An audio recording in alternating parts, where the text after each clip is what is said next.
This flower is the king of the garden. Today we're talking about red bee balm, and I've got 7 reasons you should plant it in your sunny garden. And with some luck, you'll attract one of the coolest pollinators in the world. We can't make a video about bee balm without doing a taste test. People are telling me it's edible and you can make a tea out of it.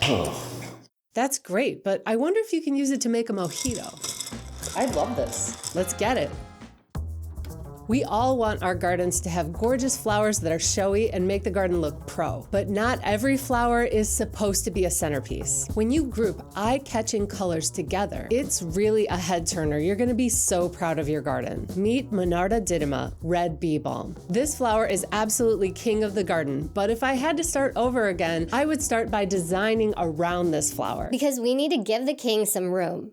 Each flower alone is beautiful, but what makes it truly stunning in the garden is the sheer volume of flowers in this enormous cluster. This will definitely get people talking because let's face it, if you look at some of the landscaping around you, it can seem like everyone has the same 10 shrubs and hostas. But if you're the kind of person that wants something a little more interesting, Monarda's flower literally looks like a gorgeous red crown. We're talking bold, not basic. You guys know I love my native plants, so here it is. All Monarda species are created right here in North America. Here's a map of its native range. But what if I don't live in the green part right here? Don't worry, there's different Monarda species all over this map, but they all have very similar qualities and share that very special pollinator. If you want to find out which Monarda is native to your state, do a search for Monarda native to my location. You'll be able to find a Monarda species that will thrive in your soil with your weather and bloom during the times that your local pollinators need it most.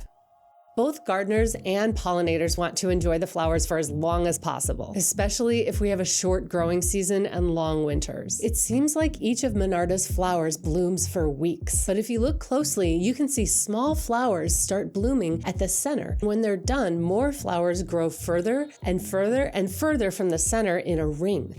Each flower only lasts for a few days, but because of its staggered bloom time, that means there's always a fresh ring of flowers for pollinators during the whole month or 2 of blooming. These raggedy looking flower heads look like they've seen better days, but to pollinators, each of those little flowers are still perfectly good and full of nectar. That means this plant is going to stay in flower for longer and be very popular with pollinators. Now, there's 2 things about this flower that give it away as having a very specific pollinator. This pollinator has to, 1, be able to see red color, and 2, they need to be able to get to the bottom of those long tubular flowers to get the nectar. Red color and tubular flowers means this is the perfect, refreshing snack for the ruby-throated hummingbird.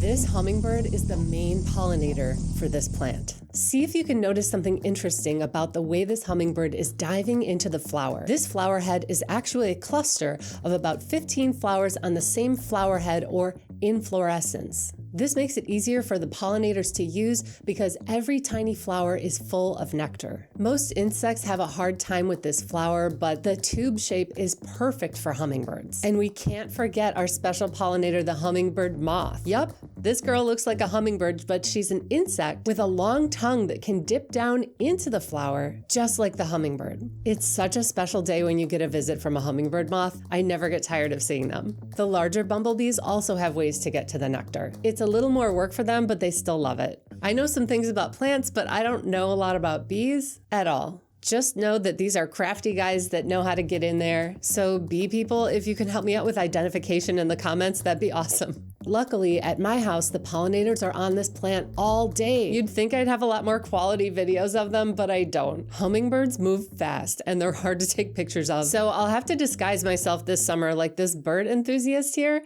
to get a better video for you. Let me know if you want me to make that video.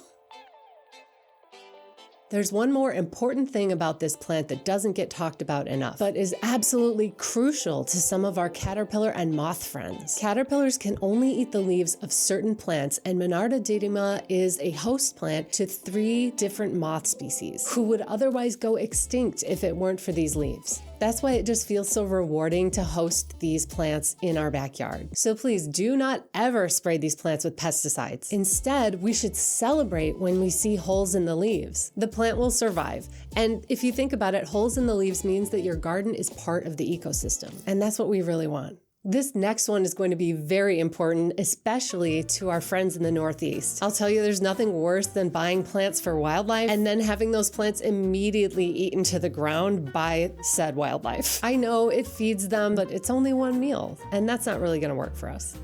Okay, son, don't fill up on hostas. Let's go straight to the lettuce bed this time. You know it's true. Because of its strong smell and taste, BALM actually has really good resistance to rabbits and deer.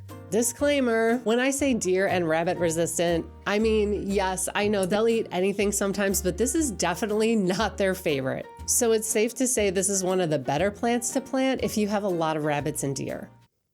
No promises. Another good way to deal with deer is to have a lot of extra plants. That's where I have some great news. BALM is actually crazy easy to propagate. A lot of us have done propagation indoors with our houseplants, but even though you can use this water glass method, don't bother. I'll show you a better way. It's the easiest thing in the world. Let's go. Man.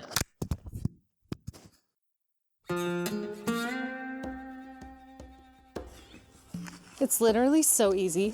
If your clump is fully grown, it's going to start sending out these runners.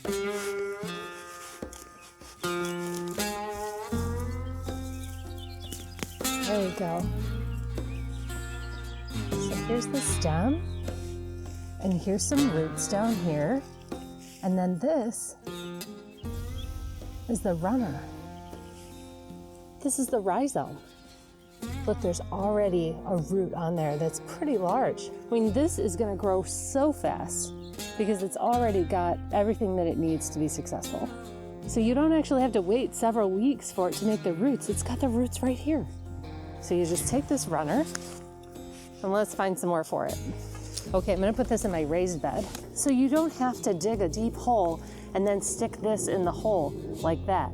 You wanna lay it across the top. Here we go. I'll put it in right here. Just kind of stick it in there, and then you lay the rhizome across, very shallow, and you just kind of fill it in. Here we go. And you even have a little leaf right here. In a few weeks, you'll have fresh leaves growing, and if you do this early enough in the season, you might even get flowers that same summer. You already know what I'm going to say. The best way to deal with having these extra runners is to give them away to friends and neighbors. Just imagine your whole neighborhood becoming a hummingbird hotspot. Every house having a BALM patch. These guys have fast metabolisms and they have to eat all the time. If all your neighbors have extra plants, think about how happy the hummingbird population would be. When I'm near this plant in the garden, the first thing that I notice is not really the flower, but the fragrance of the leaves. This red BALM is one of the most fragrant Monarda species. The scent just triggers that garden memory in the spring. It's a lot like mint or oregano, but you don't even have to crush the leaves to smell it. I've never dried my own tea leaves, so I hope this works. I'm not buying a food dehydrator for this video, so I'm doing the microwave method to dry the leaves. I heard it has medicinal value for a lot of different things, but I'm not a doctor, so let's just make the tea. If you try this at home, never ever walk away from the food you're making in the microwave. These leaves could definitely catch on fire if you're not careful. Okay, now that they're dry, let's steep them for 5 minutes in hot water. Looks green.